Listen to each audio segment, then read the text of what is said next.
জানিয়ে দেব আমাদের হাতে পাওয়া বাংলাদেশের সর্বশেষ গুরুত্বপূর্ণ আপডেট সংবাদ। শুরুতেই জানিয়ে দিচ্ছি সংবাদ শিরোনাম। ভারতের দণ্ডপ্রাপ্ত হাসিনাকে কথা বলার সুযোগ দেওয়ায় বাংলাদেশের তীব্র ক্ষোভ। রাষ্ট্রপতি নির্বাচনে ভোটার তালিকা ইসিতে পাঠিয়েছে সংসদ। আপোষহীন বিএনপি আপোষকামী হয়ে জনরায় উপেক্ষা করছে বলল মঞ্জু। শেখ পরিবারের সবাই নিরাপদে দেশের বাইরে, কারাগারে দলের বহু নেতা। বিরোধিতা করলে আপনাকে ইতিহাস থেকে নাই করে দেওয়া হবে, কাকে ইঙ্গিত মাহফুজের। এবং সর্বশেষ জানিয়ে দেব, জুলাই সনদ নিয়ে প্রতারণা করলে পরিণতি ভালো হবে না বলল ফয়জুল করিম। শিরোনাম শুনছিলেন, এবার বিস্তারিত। ভারতে দণ্ডপ্রাপ্ত হাসিনাকে কথা বলার সুযোগ দেওয়ায় বাংলাদেশের তীব্র ক্ষোভ। ভারতে পালিয়ে থাকা ও দণ্ডপ্রাপ্ত স্বৈরশাসক শেখ হাসিনাকে নয়াদিল্লির সংবাদ মাধ্যমের সঙ্গে সরাসরি কথা বলার সুযোগ দেওয়ায় তীব্র ক্ষোভ ও গভীর হতাশা প্রকাশ করেছে বাংলাদেশ সরকার। বলছে, এই অনুষ্ঠানে শেখ হাসিনা ও তার সহযোগীরা বাংলাদেশ রাষ্ট্র ও জনগণের বিরুদ্ধে বিদ্বেষমূলক বক্তব্য দিয়েছে। গতকাল বুধবার ৫ আগস্ট পররাষ্ট্র মন্ত্রণালয়ের এক সংবাদ বিজ্ঞপ্তিতে এই ক্ষোভ প্রকাশ করা হয়। বিজ্ঞপ্তিতে বলা হয়, এই ধরনের আয়োজনের সম্ভাব্য নেতিবাচক প্রভাব সম্পর্কে আগে থেকেই ভারত সরকারকে অবহিত করা হয়েছিল। দ্বিপক্ষীয় সম্পর্ক পুনর্গঠনের প্রচেষ্টার উপর এর বিরূপ প্রভাব পড়তে পারে এমন উদ্বেগ জানানো হলেও অনুষ্ঠানটি অনুষ্ঠিত হতে দেওয়া হয়েছে, যা বাংলাদেশ গভীর দুঃখের সঙ্গে লক্ষ্য করেছে। বিজ্ঞপ্তিতে বলা হয়, জুলাই বিপ্লবের দ্বিতীয় বার্ষিকী পালনের দিনে ভারতের মাটিতে শেখ হাসিনার এই বক্তব্য বাংলাদেশের সার্বভৌমত্বের প্রতি অবমাননা এবং জুলাই বিপ্লবের শহীদদের স্মৃতির প্রতি গুরুতর অসম্মান। জাতিসংঘের প্রতিষ্ঠিত তথ্য, বিশেষ করে ২০২৪ সালের জুলাই আগস্টে নিরীহ মানুষ ও শিশু হত্যার ঘটনাকে অস্বীকার করার চেষ্টা ইতিহাসকে বিকৃত করার ব্যর্থ প্রয়াস বলেও উল্লেখ করা হয়। পররাষ্ট্র মন্ত্রণালয় আরও জানায়, জুলাই বিপ্লবের চেতনা ধারণ করে বাংলাদেশের জনগণ ফেসিবাদে আর কখনো ফিরে না যাওয়া এবং দেশকে কোনো রাষ্ট্রের উপর নির্ভরশীল না করার অঙ্গীকার করেছে। দণ্ডপ্রাপ্ত শেখ হাসিনা ও তার সহযোগীদের বাংলাদেশের রাজনৈতিক পরিসরে আর কোনো স্থান নেই বলেও বিজ্ঞপ্তিতে উল্লেখ করা হয়। বাংলাদেশ সার্বভৌমত্ব, সমতা, পারস্পরিক শ্রদ্ধা, একে অপরের অভ্যন্তরীণ বিষয়ে হস্তক্ষেপ না করা এবং জাতীয় মর্যাদার ভিত্তিতে ভারতের সঙ্গে গঠনমূলক, পারস্পরিক কল্যাণকর ও ভবিষ্যৎমুখী সম্পর্ক বজায় রাখতে চায়।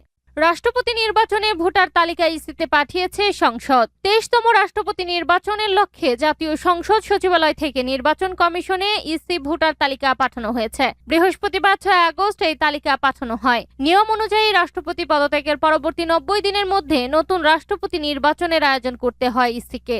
রাষ্ট্রপতি নির্বাচনে ভোটার তালিকা চূড়ান্ত করে নির্বাচনের তফসিল ঘোষণা করবে ইসি। সংসদ সদস্যদের গোপন ভোটের মাধ্যমে রাষ্ট্রপতি নির্বাচনের বিধান রয়েছে। এই ভোটের রিটার্নিং অফিসারের দায়িত্ব পালন করবেন প্রধান নির্বাচন commissioner CC M Nasir Uddin. নতুন রাষ্ট্রপতি নির্বাচিত না হওয়া পর্যন্ত আইন ও সংবিধান অনুযায়ী স্পিকার রাষ্ট্রপতির দায়িত্ব পালন করবেন। এর আগে সোমবার ৩রা আগস্ট নির্বাচন ভবনে ইসি সচিব আক্তার আহমেদ বলেন, আমরা ভোটার তালিকার জন্য পার্লামেন্ট সেক্রেটারিয়েটে অনুরোধ করেছি। ভোটার তালিকা পাওয়ার পরে রাষ্ট্রপতি নির্বাচনের তারিখ এবং শিডিউল, এই জিনিসগুলো নিয়ে আলোচনা হবে। গত ২৪ জুলাই পদত্যাগ করেন দেশের ২২তম রাষ্ট্রপতি মোহাম্মদ শাহাবুদ্দিন। এরপর ২৩তম রাষ্ট্রপতি নির্বাচনের প্রস্তুতি শুরু করে ইসি। ইতিমধ্যে নিয়ম অনুযায়ী সংসদের স্পিকারের সঙ্গে বৈঠকও করেছে প্রধান নির্বাচন commissioner CC M Nasir Uddin. সংবিধান অনুযায়ী জাতীয় সংসদের নির্বাচনী সদস্যরাই রাষ্ট্রপতি নির্বাচনে ভোটার হিসেবে গণ্য হন। আপোষহীন বিএনপি আপোষকামী হয়ে জনরায় উপেক্ষা করছে বলল মঞ্জু।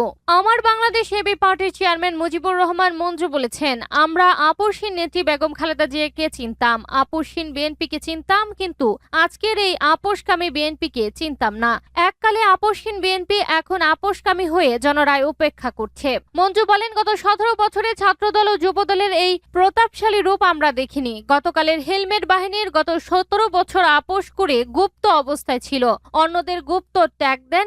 এখন তো দেখি আপনারাই সবচেয়ে বড় গুপ্ত ছিলেন। এই হেলমেট বাহিনীকে আমরা ফেসিবাদের সময়ে পাইনি। তিনি আরো বলেন, একই মায়ের পেটের যমজ দুই ভাইয়ের একজন বৈধ হলে আরেকজন অবৈধ হয় কিভাবে? ১২ ফেব্রুয়ারিতে গণভোট ও জাতীয় নির্বাচন একই দিনে অনুষ্ঠিত হয়েছে। জাতীয় নির্বাচন মেনে নিলে গণভোট কেন মানছে না?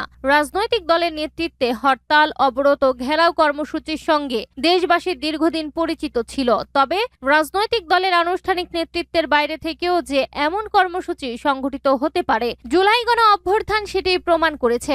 এবি পার্টির চেয়ারম্যান বলেন, জুলাইয়ে শহীদদের আকাঙ্ক্ষা বাস্তবায়নের জন্য অবিলম্বে গণভোটের গণরায় বাস্তবায়ন করতে হবে। 5 আগস্ট মানে মুক্তি, 5 আগস্ট ফ্যাসিবাদের মসনদকে পরাজিত করার দিন।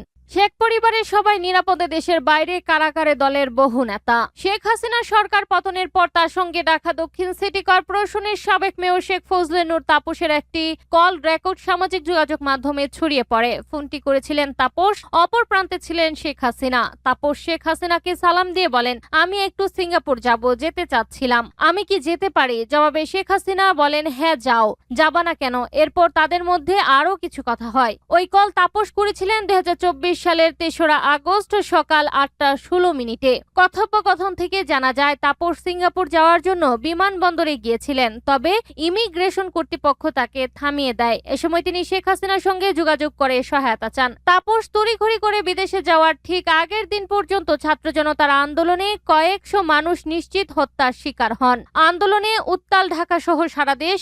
আগের দিন ঢাকায় সরকার বিরোধী দ্রোহযাত্রা নামে একটি প্রতিবাদ কর্মসূচিতে বিশ্ববিদ্যালয়ের শিক্ষক, শিক্ষার্থী, সাংস্কৃতিক কর্মী, শিল্পী, আইনজীবী, উন্নয়ন কর্মী, মানবাধিকার কর্মী সহ বিভিন্ন শ্রেণী পেশার মানুষের ঢল নামে। 2024 সালের 3রা আগস্ট জুলাই গণ অভ্যুত্থানের ইতিহাসে অন্যতম গুরুত্বপূর্ণ মোড় হিসেবে স্মরণীয় হয়ে আছে।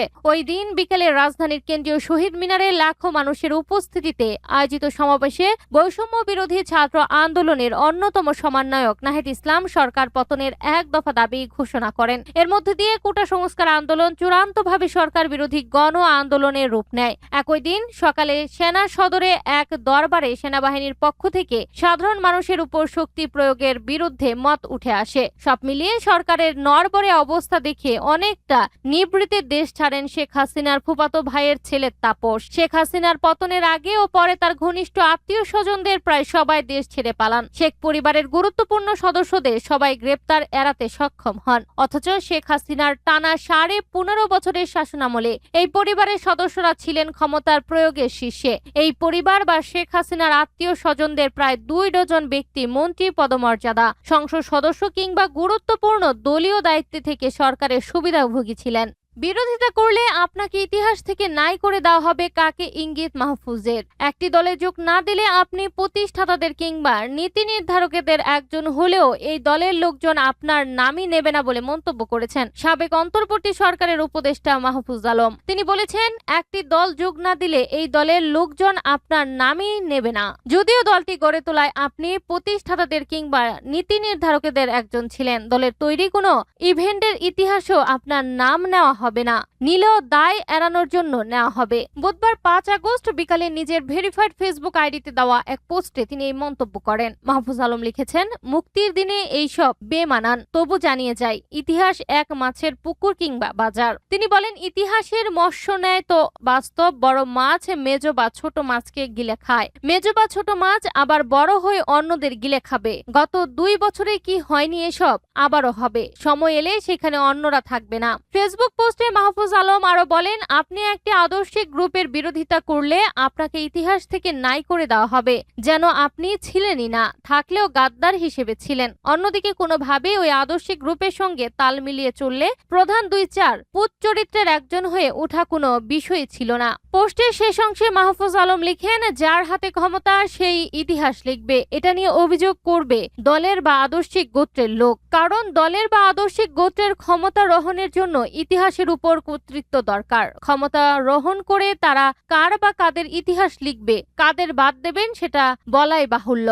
জুলাই সনদ নিয়ে প্রতারণা করলে পরিণতি ভালো হবে না বলল ফয়জুল করিম। চরমনায় পীরের দল ইসলামী আন্দোলন বাংলাদেশের সিনিয়র নায়েবে আমির মুফতি সৈয়দ মোহাম্মদ ফয়জুল করিম বলেছেন, জুলাই সনদ নিয়ে যদি কেউ কোনো ধরনের প্রতারণা বা চক্রান্ত করার চেষ্টা করে তবে তার পরিণতি কখনো ভালো হবে না। ছাত্র জনতার ত্যাগের বিনিময়ে অর্জিত এই রক্তস্রাত ঐতিহাসিক অর্জন নিয়ে কোনো ছিনিমিনি খেলা সহ্য করা হবে না। মুফতি ফয়জুল করিম বলেন, ক্যাম্পাসগুলোতে সব ধরনের সহিংসতা অবিলম্বে বন্ধ করতে হবে। গণ অভ্যুত্থানের চেতনাকে ধারণ করে দেশের সার্বিক পুনর্গঠন ও ইনসাফ ভিত্তিক সমাজ প্রতিষ্ঠায় সবাইকে ঐক্যবদ্ধ থাকতে হবে।